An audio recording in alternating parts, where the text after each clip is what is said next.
You know what? Most video games these days rely on the internet for some kind of online feature. Even single-player only games can sometimes require an internet connection, even if there's no real multiplayer or any online features at all, actually. Some games in recent times have taken this to extremes, to be honest, but the recently released Gran Turismo Sport has completely overtaken the field.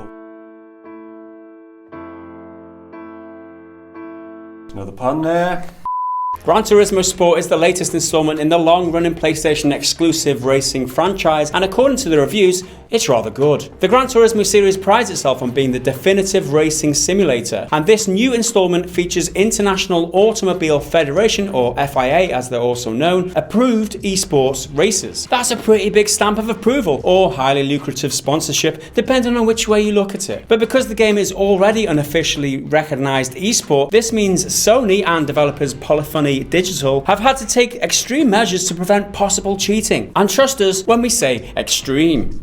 If you want to play GT Sport, then you'll need a constant internet connection to play most of the game, even the single player stuff. And that obviously means their servers will have to be up as well. Your game save and profile will be kept in the cloud. In fact, saving offline is impossible, and only your game settings like brightness and volume are kept on the hard drive. According to Sony, quote, in order to ensure fair racing for all, GT Sport will require an internet connection for the majority of functionality. This connectivity requirement is to ensure that progress, car availability and driver ratings are properly maintained at all times. So if you live in an area with limited internet connectivity, or you happen to be without internet for a period of time, then the majority of GT Sports content will be unavailable to you. And we really do mean the majority, because players without internet cannot access the campaign mode. They can't play in online tournaments, obviously. They can't unlock or customize cars, and even the photo mode is inaccessible offline. The photo mode. So if the game servers go down or your connection drops, none of your progress is recorded, and you'll have to make up any lost progress once you get back online. Got to make sure that those photos are genuine and they're not cheating, because that would be...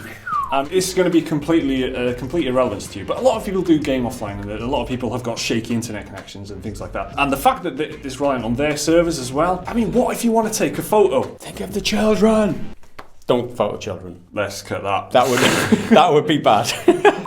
Offline players will only be able to access the game's arcade mode, which encompasses one-off races against AI, time trials, two-player split screens, and limited VR functionality. Sony did warn people about the online requirement back in September with an official PlayStation blog post, but the amount of online-only content does seem excessive. So if you live in an area with poor internet connectivity, or you don't have the internet, then honestly, it's pretty wise to give GT Sport a miss due to the extremely limited offline content. You're just not getting a full game that way. But if you don't have the internet, then you're probably not watching this video anyway, so we haven't been much help. It's a very convenient way of slipping in DRM online only just to stop people from pirating the game. But you have to have online only in all the functions in case you're cheating in this like FIA approved races and all this bullshit. That's very convenient if you ask me. It kind of reminds me of Destiny 2 is the big online game that I'm playing at the moment anyway, and the servers are down all the damn time, but that is at least a multiplayer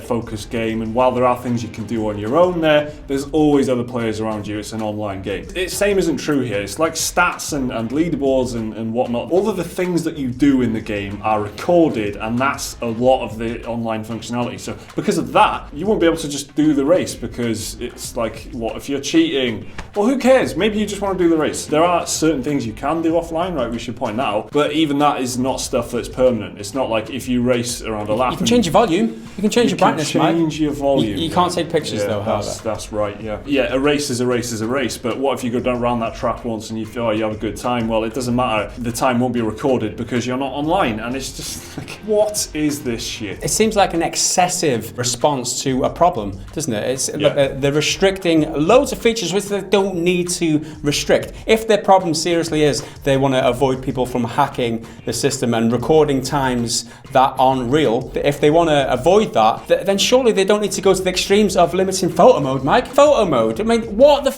is that? They don't need to limit photo mode. It's all just settle down. And that's just, but that's just indicative of all the other features that they've, you know, if they're even going as far as photo mode, what else are they not including just because they need to ensure that the races aren't hacked? And that's bullshit. That's just an excuse for not allowing people to play their single player game or the single player features of the game on their own. It's bullshit. The very likely thing here is that the FIA have kind of gone, oh well, you've got to do this, you've got to be completely above board. The only way to do that is to make sure that your guys are online all the time. If you want our name attached to this, if you want to be an official esports game, then you've got to fucking do what we say, you punks. These are kind of consequences of that decision. That's what it looks like to me. I think it's a very anti-consumer way to approach the game. I don't see why they can't implement a system where people can just opt out of this FIA racing thing. Just click the switch. No, I don't want my races to be recorded with the FIA in that way. So let me flip the switch. Let me play my game on my own without my internet connectivity, because a lot of people would go for that, right? But no, it's more convenient for them the other way, because it prevents people from pirating the game. Like the Shadow of War thing with the loot boxes, if you don't want them, then you just reject the terms of service, and that's a little fact that if you didn't know,